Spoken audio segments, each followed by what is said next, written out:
everybody. I am so excited to be doing this video because if you are watching it, that means that you signed up for my email where I give you my most favorite tool that you can use when you're having a crisis of confidence.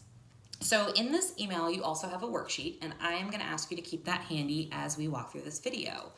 So the first thing that your worksheet asks you is to think about what are some of the situations that make confidence really, really difficult.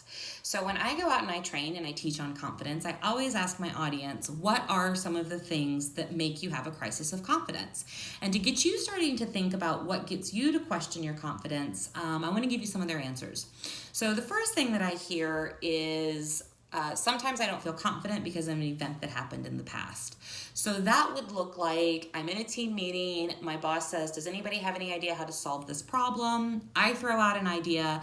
Somebody says to me, wow, Marian, that's the stupidest thing that I've ever heard. Now, all of a sudden, because that one event happened, I am afraid to go out and ever give my ideas because what if somebody judges me? Another thing that I hear, people have a crisis of confidence because they're asked to do something new. And this makes sense, right? If you are asking me to do something that I've never done before, I might question whether or not I have the ability to do that. So one of the things that can make us feel unconfident is our inability to know the future and to know what the unknown looks like when we're asked to do something new. Another thing that I hear is you're in a situation, you're feeling completely confident. One person makes one comment, and then all of a sudden, your self-esteem is completely crushed. This happens often, right? And what's interesting about this is usually when this happens, the person that made the comment didn't even realize what they were doing. And then finally, I think that my most favorite reason that confidence can sometimes be crushed is because we live in a world of comparison. And it is so easy to compare ourselves because of this thing called social media. And when it comes to Instagram and when it comes to Facebook, we only post our most favorable moments, right? Like, we don't post the hot mess going on behind the scenes. We only post the most perfect pictures. And usually when we aren't feeling confident just out of habit, what we'll do is we'll go onto social media, and then all of a sudden we feel even worse than when we started because unconsciously we're comparing ourselves to other people. So tell me if this sounds familiar. You're scrolling through Facebook and you see a friend post a picture of their 6 beautiful children, and their children are so perfect and they love their children so much. And as you're looking at this picture of these 6 perfect kids, you're thinking to yourself, oh my God, my kids are running around the neighborhood naked, hooked on drugs. The police are about to be called, right? All of a sudden you're comparing your parenting to theirs. How about people that go on vacation? Have you ever noticed that when people post vacation pictures, they're always in paradise, right? Like, they're never like, hey, this is the crappiest vacation in the world. They are always in paradise. And you're looking at these pictures and you're thinking to yourself, and here I am in Lincoln, Nebraska while it's raining.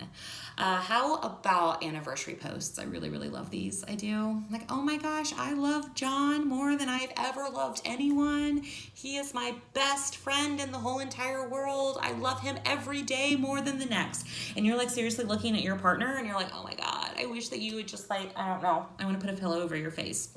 This is what happens when we live in a social media world where it makes it so easy to brag about the lives that we lead. And what's interesting is I have found that the people that post their most favorable moments that look perfect are usually the people that are kind of hot messes in the background. But at the time when we're having a crisis of confidence, we don't even think that.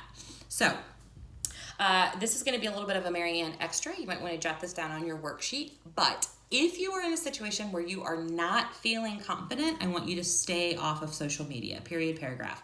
Pick up a book, watch an episode of Law & Order SVU, do whatever it is that you need to do. But what I don't want you to do is get on social media and fall into that comparison trap.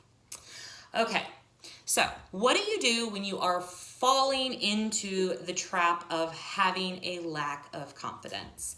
Well, what I want to do is to give you a tool that I work through anytime I'm having a crisis of confidence. And on your worksheet, I have listed the "Is that true?" questions that I ask myself when I'm having a crisis of confidence. Now, in order to explain this story, or excuse me, in order to explain this tool to you, I'm going to give you a story. And after I tell you the story, I'll walk you through how I used those questions to make a decision on if I was going to be confident or if I was going to be not confident. So here's the story. Last summer, I got a phone call, and I was asked if I would go out and teach communication training to a military base in Washington, D.C. And it happened to be that the group that I was teaching was their SALT group, which is their sexual assault response team. And when I got this phone call, I was stoked. First off, Washington, D.C. is one of my most favorite places in all of America. And then not only that, but I was going to get to use my talents and my skills to help people doing insanely important things do them even better. And this is like when we talk about a trainer, this is their dream, right? This is their dream job.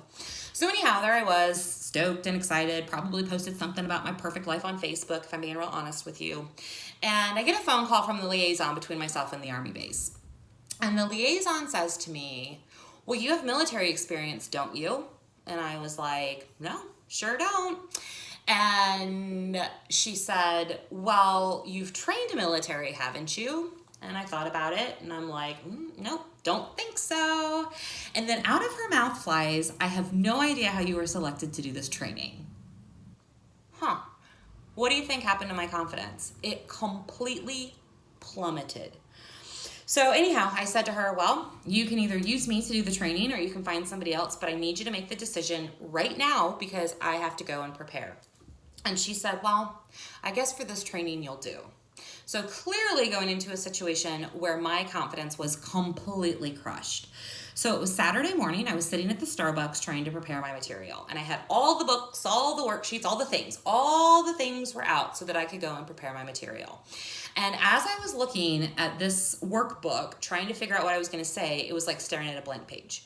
Assertive communication? I have no idea what that is. Emotional intelligence? I should probably Google that. Conflict resolution? I have no idea how to resolve conflict. I mean, seriously, it was like everything in my brain completely went to the wayside. So it was at that moment, sitting at the Starbucks, that I had a decision to make. And the decision was, am I going to become a self-fulfilling prophecy and have this be the worst training in the world, or am I going to get my mess together and deliver the training that I know that I can deliver? And in order to do that, I asked myself a series of questions, and those questions are in front of you. So let me explain how this tool works. As I was sitting there at the Starbucks, the very first question I asked myself was, is that true?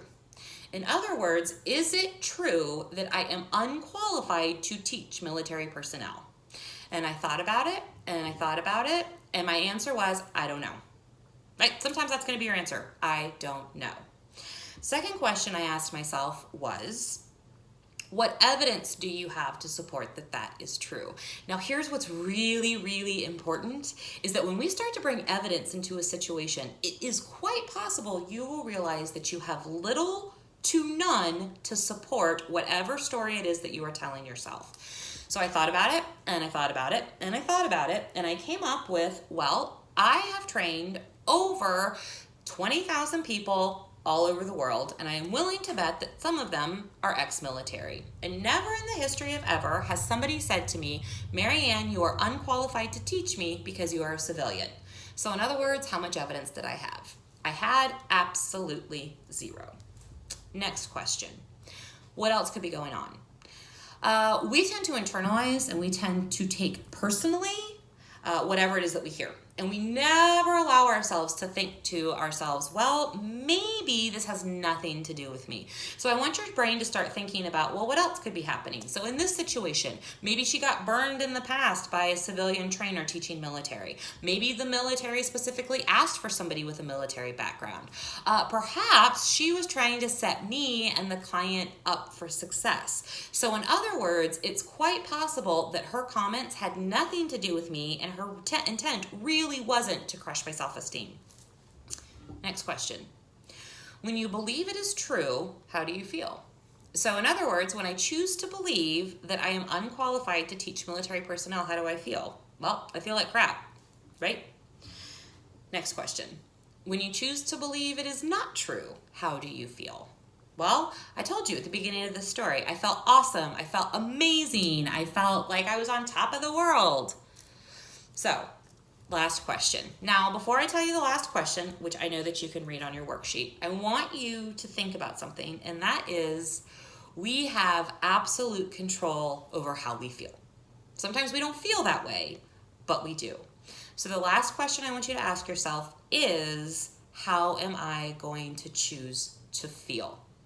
So in this particular situation, I decided that I was going to choose to feel confident, right? Like, hey, this is my arena. I love doing this. I know I am good at it. And so moving forward, that was my attitude when it came to approaching that training. FYI, the training went great. Everybody, I always forget to tell people that. It went great. So there you go. My tools worked. But anyhow, there is one more final important thing that I want you to say, and I want you to jot down in your notes. When you decide to feel confident, you are going to need to put boundaries in place to protect that confidence. While I had made the decision to go ahead and be a rock star trainer, I'm going to tell you what, my confidence was absolutely fragile. And so what I had to do was look at the situation and say, what are some boundaries that I need to put in place so that my confidence is protected? So here's what I did. That liaison asked me to call her every day at lunch and then afterwards to give her a recap of what had happened. And I knew that I could not put myself in a situation where I was being bombarded with questions. Well, did this happen? Was that person there? How did they respond to this? How did they respond to that? And so when she made this request, the boundary that I put in place was, I will call you when the training is over and I am at the airport. And then you can make the decision, then I will tell you exactly how the training went. So see that boundary that I put in place? Instead of calling her every day 3 times, I simply said, when the training is done, I will call you and let you know how it goes. If you do not hear from me, I need you to assume that it went really well. So anyhow, that is my really quick tool on what you can do when you're having a crisis of confidence. I'm going to strongly encourage you to take these questions and put them on a note card. And then once you have them memorized, it will become second nature, right? You start to second guess yourself. You start to make assumptions. What you'll do is you'll simply walk through. Is that true? What evidence do I have? What else could be going on? How do I feel? How do I feel? How do I choose to feel? And it will become second nature. So anyhow, I very much appreciate you watching this video and downloading this worksheet, as I think that this is a really practical and tangible tool that you can use when you are having a crisis of confidence. So please feel free to follow me on social media, Facebook, Instagram, all of that good stuff, where I love to post all of the Marianne-isms and stories and pictures and tools as they come about. So anyhow, have a wonderful day, and I look forward to seeing you all soon. Bye, y'all.